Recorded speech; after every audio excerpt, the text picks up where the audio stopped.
नमस्कार, मेरा नाम है Shefali and you are watching English classes with Shefali. आज हम सीखेंगे कैन कहाँ यूज़ होता है और कुड कहाँ यूज़ होता है, और इस कन्फ्यूजन को हम हमेशा के लिए ख़त्म करेंगे। कैन और कुड का डिफरेंस समझाने के लिए मैं कोशिश करूंगी कि एक ही सेंटेंस में कैन भी यूज़ हो और कुड भी यूज़ हो, ताकि हमें उसका डिफरेंस अच्छे से समझ आ जाए। So let's get started. Can और कुड का यूज़ हम काफ़ी जगह पे करते हैं, जैसे कि अबिलिटी के लिए, परमिशन के लिए, to make a request, for logical deductions, for hypothetical scenarios. तो अब हम एक एक करके समझते हैं कि कैन कहाँ पे यूज़ होगा और कुड कहाँ पे यूज़ होगा।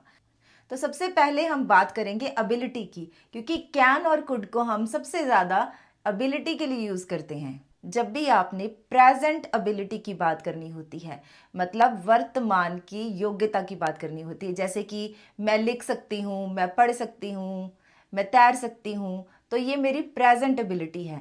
तो इसके लिए मैं यूज़ करूँगी कैन, जैसे कि I can swim, I can write, इस तरह, ठीक है। लेकिन जब भी मैंने पास्ट की या फ्यूचर की, दोनों में से किसी की एबिलिटी की बात करनी है, तब हम यूज़ करेंगे कुड। अब इसको एक एग्जाम्पल से समझते हैं। I can speak 3 languages now, but I could not study it when I was at school. तो अब मैं 3 लैंग्वेजेस बोल सकती हूँ, तो ये प्रेजेंट की बात है, इसलिए हमने यूज़ किया कैन। लेकिन जब मैं छोटी थी, स्कूल में थी, तब मैं इसकी पढ़ाई नहीं कर पाई थी 3 लैंग्वेजेस की। तो वो कौन सी बात हुई? पास्ट की, और हमने पास्ट एबिलिटी के लिए क्या यूज़ किया? कुड। अब हम एग्जाम्पल समझेंगे फ्यूचर एबिलिटी की। For example, if I can help you in English, you could become a grammar pro in no time. इसका मतलब क्या है कि अगर अब मैं आपकी हेल्प करती हूँ इंग्लिश सीखने में, तो बहुत ही जल्दी आप ग्रामर प्रो बन जाएंगे। तो इसमें हम किस चीज़ की बात कर रहे हैं? प्रेजेंट एंड फ्यूचर एबिलिटी की।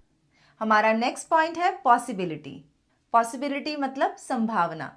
जब भी हम प्रेजेंट में कुछ होने की संभावना की बात करते हैं, तब हम यूज़ करते हैं कैन, जैसे कि इट कैन रेन टुडे, आज बारिश हो सकती है। लेकिन जब हम फ्यूचर की पॉसिबिलिटी की बात करते हैं, आने वाले टाइम की, तब हम यूज़ करते हैं कुड।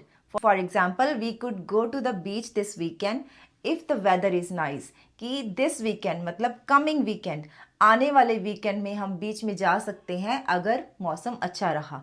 तो ये फ्यूचर पॉसिबिलिटी की बात है और हमने यूज़ किया कुड।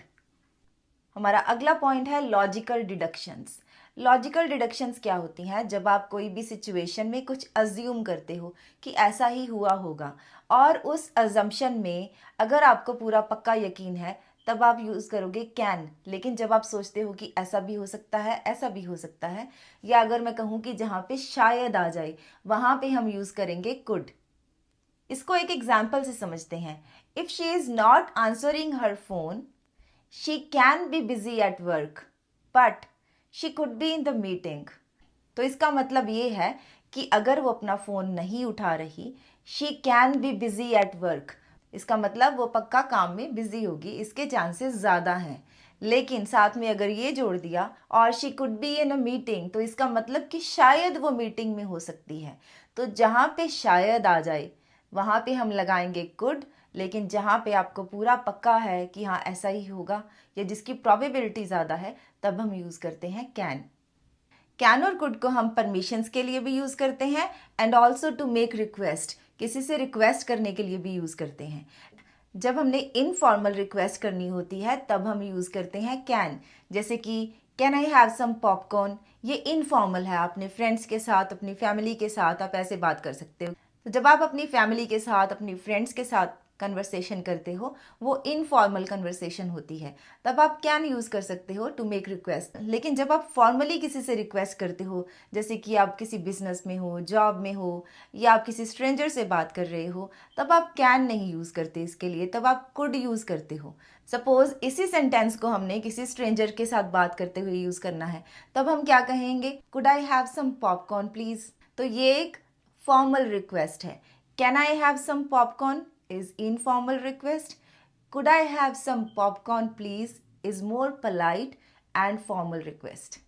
हमारा लास्ट पॉइंट है फॉर सजेशंस और एडवाइस। जब हम किसी को सलाह देते हैं, जैसे कि you can restart your computer to fix the issue. अब आपके सामने किसी का कंप्यूटर खराब हो गया और आप पास में हो, तो आप उसको सजेशन दे रहे हो विच इज़ डायरेक्ट सजेशन कि आप अपना कंप्यूटर ठीक करने के लिए इसको रीस्टार्ट कर सकते हैं, विच इज़ अलाउड और which is direct. Direct suggestion का मतलब है व्हेन समथिंग इज़ पॉसिबल और अलाउड, जो डायरेक्ट पॉसिबिलिटी है, तब आप यूज़ करते हैं कैन। लेकिन जब आपने किसी को डायरेक्टली सजेस्ट नहीं करना होता कुछ, जैसे कि मुझे कोई कहे कि आई एम वेरी टायर्ड और मैं उसको सलाह दे रही हूँ you could take some rest to relax, तो ये क्या है, एक डायरेक्ट सजेशन नहीं है। तो मैं उसको कह रही हूँ कि तुम रेस्ट कर सकते हो अगर तुम्हें रिलैक्स होना है। तो ये एक मोर पोलाइट सजेशन होती है और ये डायरेक्ट सजेशन नहीं होती। तो यहाँ पे हमने यूज़ किया कुड। आई होप आज के बाद आप कैन और कुड में कंफ्यूज नहीं होंगे। वीडियो अगर अच्छा लगा है तो इसको अपने फ्रेंड्स के साथ शेयर करें and don't forget to give me thumbs up and subscribe my channel. Thank you for watching. I will see you in my next video. Till then keep learning, keep shining and stay humble.